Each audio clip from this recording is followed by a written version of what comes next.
15. What is that to thee? Lord, what shall this man do? What is that to thee? Follow thou me. John chapter 21, verse 21 to 22. One of our severest lessons comes from the stubborn refusal to see that we must not interfere in other people's lives.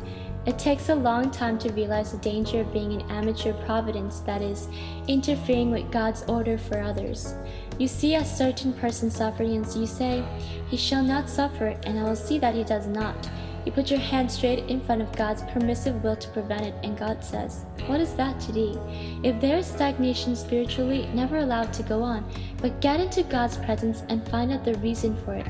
Possibly you will find it is because you have been interfering in the life of another, proposing things you had no right to propose, advising when you had no right to advise. When you do have to give advice to another, God will advise you through with a direct understanding of the Spirit. Your part is to be so rightly related to God that His discernment comes through you all the time for the blessing of another's soul. Most of us live on the borders of consciousness, consciously serving, consciously devoted to God. All this is immature, it is not the real life yet. The mature stage is the life of a child which is never conscious. We become so abandoned to God that the consciousness of being used never enters in.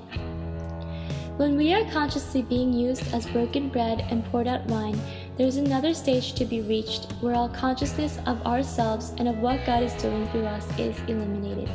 A saint is never consciously a saint. A saint is consciously dependent on God.